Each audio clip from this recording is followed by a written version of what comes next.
तिंडोसी में सबसे बड़ा जो विषय है, सबसे ज्वलंत मुद्दा जो है, वो पीने का पानी का मुद्दा है। लोगों को पीने का पानी नहीं मिलता। आज भी मैं कहीं गया था, वहां बताया गया कि 15-15 दिनों तक नल से पानी नहीं आता, बीएमसी की सप्लाई नहीं आती। और अगर पानी आता है तो उसमें नल में जो प्रेशर होता है इतना लो होता है कि लोग बहुत त्राहिमाम की स्थिति में हैं, चाहे झोपड़पट्टियां हो या चाली हो या फिर बिल्डिंग के लोग हो। जरा उधर बंद करो, चुप कराइए। बिल्डिंग के लोग हो, हर जगह पीने का पानी का संकट।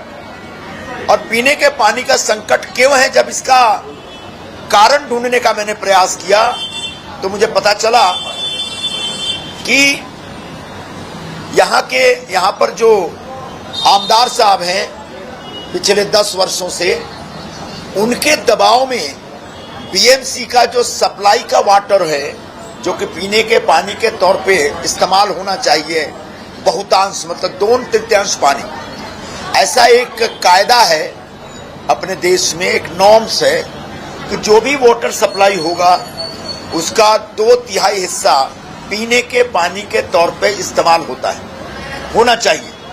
बाकी 1/3 हिस्सा उद्योग धंधे के लिए या अन्य व्यवसायों के लिए होता है। लेकिन यहां मुझे बताया गया, बीएमसी के ऑफिसर ने बताया कि यहां पर जो पानी सप्लाई हो रहा है उसका 2/3 हिस्सा बिल्डर लॉबी के लिए डाइवर्ट कर दिया जा रहा है।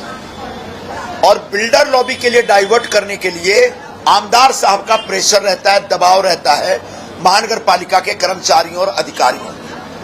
इसकी वजह से जो पीने का पानी का सप्लाई है वो कम हो गया है। और यही वजह है कि जो प्रपट्टियों में लोगों को पानी नहीं मिलता, महीनों महीनों पानी नहीं मिलता, कभी 15-15 दिन पानी, कभी 10-10 दिन पानी नहीं आता, और जो पानी आता है उसमें दम नहीं रहता।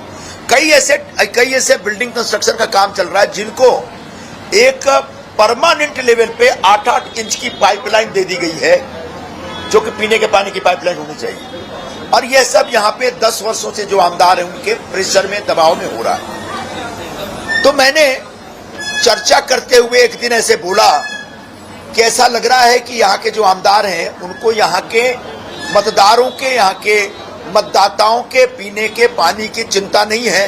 उनको ज्यादा चिंता बिल्डरों का धंधा चलता रहे, बिल्डरों की बिल्डिंग बनती रहे, इसकी है। इसका मतलब ये बिल्डर के एजेंट है।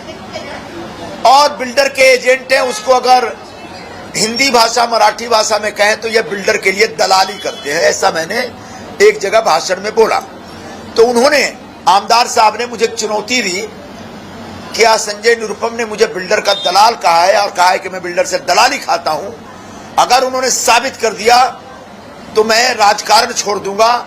चुनाव तो बहुत बाद की बात है, पहले राजकारण से निवृत्त हो जाऊंगा मैं। ऐसी उन्होंने घोषणा की थी। उस घोषणा को मैंने एक चैलेंज के तौर पे लिया और आज मैं आपके सामने उनका जो एफिडेविट है, चुनाव लड़ते समय हम सभी उम्मीदवार इलेक्शन ऑफिस के लिए एक एफिडेविट फाइल करते हैं जिसमें हम अपनी कमाई का स्रोत बताते हैं, जिसमें हम अपनी एसेट का डिक्लेरेशन करते हैं और जिसमें हम अपने एजुकेशन के बारे में बताते हैं।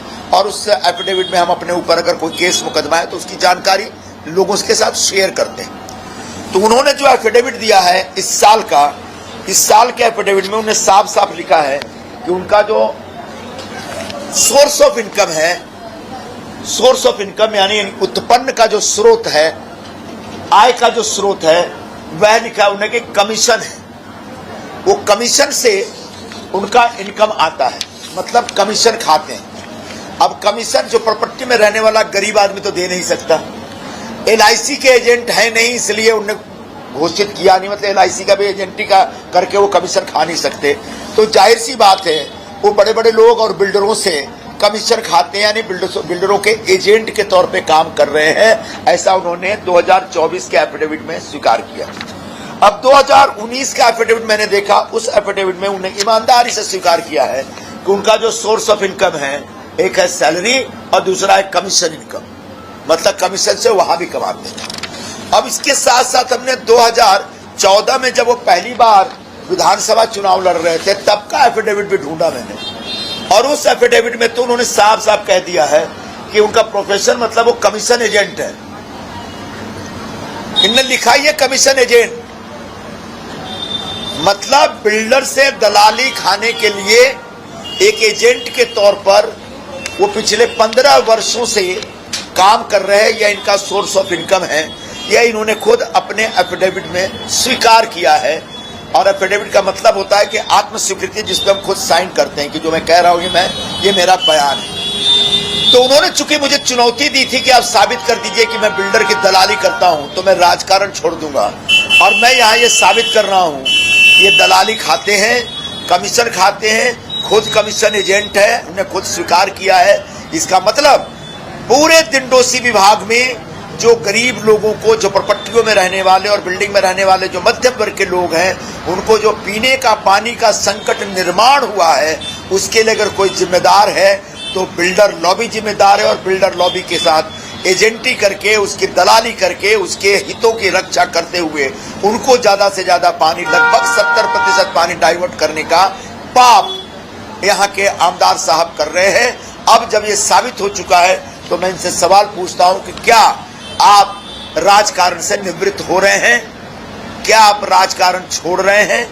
क्योंकि आपने मुझे चुनौती दी थी कि संजय निरुपम साबित करें, और मैं अब आपके ही बयान, आपके ही एफिडेविट के आधार पर यह साबित कर रहा हूं कि आप बिल्डरों के दलाल हैं, बिल्डरों के एजेंट हैं, बिल्डरों से कमीशन खाते हैं, और इसलिए उनको मदद करते हैं, उनके हितों का संरक्षण करते हैं। और इसलिए अब जब साबित हो चुका है, तब आप जितना जल्दी हो राजकारण से निकले और इस पूरे चुनाव प्रचार के कार्यक्रम से निकल करके आप विथड्रॉ करिए अपना कैंडिडेचर, और आप चुनाव लड़ने से मना करिए।